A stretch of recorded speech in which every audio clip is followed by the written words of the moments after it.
Hello everyone, this is LW Gaming and welcome back for another video of Langrisser.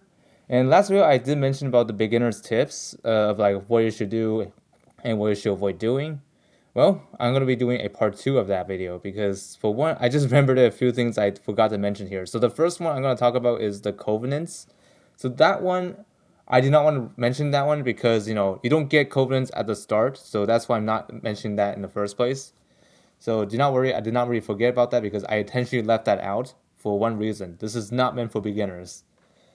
So anyways, in this video I'm gonna talk mostly about the heroes. So yeah, what I mean by that is like the way how you should build your heroes.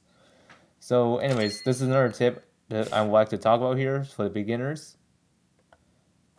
So when you start off the game, make sure you get yourself this free Cherie from the event because she's very vital for beginning. She's very important. And this is her SP form, by the way. This is what she looks like initially. If I can toggle that one, okay, there it is. This is what she looks like initially, by the way. And I'm gonna switch it back. I don't know if the gear is still on her, but let me take a look. Ah, okay, it got removed. Okay, I may have to get that back.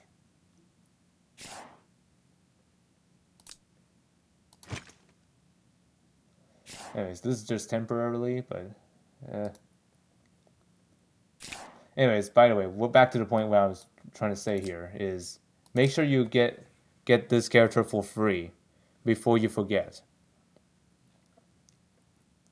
And secondly, let's talk about the stuff that you need to know about when it comes to the character stats. So as you can see here, Suri is a DPS flying unit at the start, and this is what her stats look like initially. Hold on, if I can change this, hold on, change this back to this here pretty quick. This is what she looks like at 6 stars at the moment.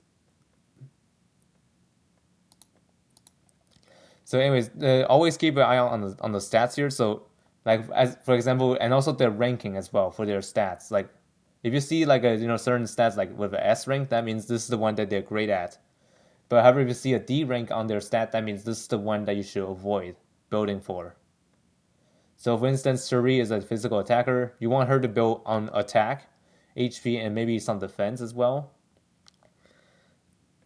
So yeah, it's pretty simple. So basically, build them based on their strengths rather than their weaknesses. And first of all, who would want to build their unit like who want to build a physical attacker with a magic boost? That would literally make no sense to me whatsoever. And speaking of building stats, what I'm talking about here is that this is the gear I would highly recommend you build here. This one applies to fighters too, not just SP, by the way. This one can be used on all classes, which is nice. So this gear set is excellent, but however, if you don't have these sets, that's fine. Just go for whichever you have available, and you can change it later. And also the enchant here, at the start, you don't really care much about this, but later down the road, you're gonna need to build them towards the preferable stats for them. So this is a bit of an example, but not really the ultimate answer. But anyways, for the weapon, focus heavily on attack. Doesn't matter for other two stats, if you know that they're like terrible per se. Just focus on the highest one possible. The highest stats you can get from attack or int is 15%. So right now this is 12%, which is decent but not the best. Just per se. And then as for armor, the armor you're gonna need to focus on HP and attack. Well, mostly the attack if possible, but the HP is the one that's the key to this kind of gear because the max increase for HP is 10%, while the attack is 5%. Attack and int, I mean. And the same thing can be said for the others as well. This one's not great, but the attack is okay. As long as one of them is like at the highest possible or as high as it could go, it's fine to settle for that for the time being until you get more resources to try again. And then as for the accessories, focus on attack and maybe crit as well. And also, by the way, crit bonus only applies to accessories. And the maximum amount of crit you can get is 10%. Attack and end is 10% as well. So yeah, this is actually going to be a nice thing to have for longevity of the game. Although the sad part about accessories is that at the beginning they're pretty scarce. So that means you won't have all the characters with their accessories on most of the time. So yeah, you're gonna need to find ways to like get those accessories as they're not commonly available at the start at least. But unless you spend some resources in the honor store to get some more. And those are the couple ways you can do to improve your units. Because I've seen some people play in the game and they ends up having a unit that's like too weak to their expectations. So this is one way to consider how to improve your characters. So of course another way is of course upgrading the class. And then once you reach like a certain amount of class, you will get yourself class mastery, which will increase your stats even further. And then later down the road, there will be castings, which you can use to upgrade your character stats. As you can see here, of course, not every character is compatible with the casting yet. As you can see, if you see this icon that shows question mark, that means their casting is unavailable at the time. But fortunately, as far as I know about Cherie, hers is going to be up in the near future. But right now, she doesn't have it. So I'm going to upgrade this one more time to get her fifth casting done. Okay, now she's good to go. And another thing to note about how to improve your units is through bonds. Yep, you're gonna need to do certain bonds to unlock to increase their stats even further. Like the first thing you go to this menu, you had to do some gifting. I don't need to do any of these because my character is at 25, which is the highest you can go. And then for bonds here, and also by the way, the bonds system here is pretty interesting because different characters require different bond unlock conditions. Some requires arena win, some requires like certain amount of stuff upgraded, like the hero level, like most of them do. And these ones do add additional effects to your unit. So if you have them at full bond like this, you are pretty much gonna knock everything out, at least for the PvE content. For PvP, you're gonna need to do a bit harder because this is not the only place you can do to improve your units. Like soldiers is another factor, which I already covered in the previous video. But in this video, I'm gonna talk more about what you should do to improve your units. So, anyways, the heroes, each of them have bonds that you can unlock based on certain conditions. Some requires like straightforward conditions, while others require another character to accompany them on certain stages. So, for example, for Cherie, if I remember correctly, okay, for Cherie, for her defensive bond, for example, even though I can't see it here, I can say what you're probably gonna need for her. For this character, like if to unlock this bond, you're gonna bring a our character named Keith into one of her stages complete this. I mean to unlock this, I mean. And then for attack one, she needs Hein. And these two are not hard to get. Like these two are pretty easy to get. And also Cherie is meant as a beginner friendly. That's why she's giving out for free for everyone who start playing the game. And of course, other characters require different heroes unlock conditions.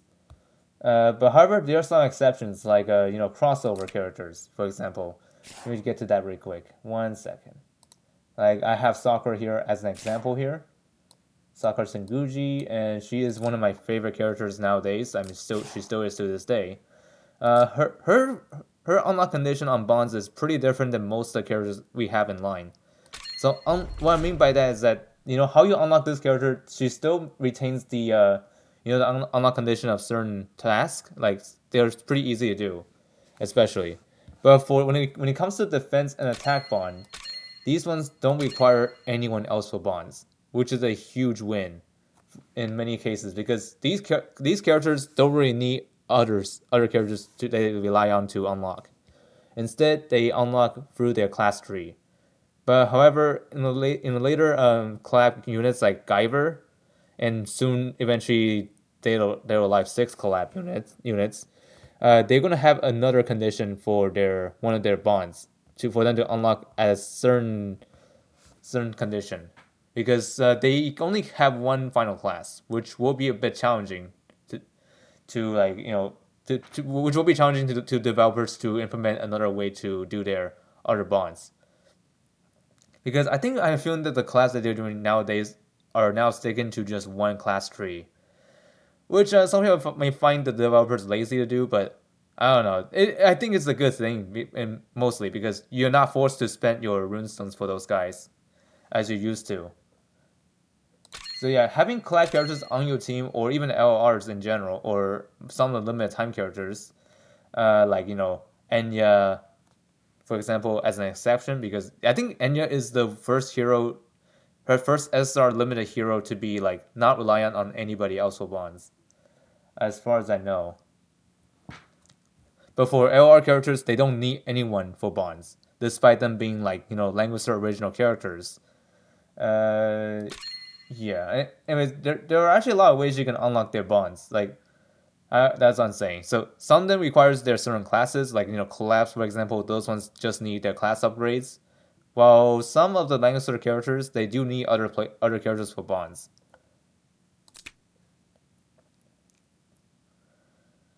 And also gate phase stages. Don't forget to do these whenever they're available. For me, I don't need to do these anymore unless I'm trying to get those those feats. Like right here, I missed one of these, which is fine. Which I'll do that later. But right now, I don't need to do that because it'll be a waste of attempt here.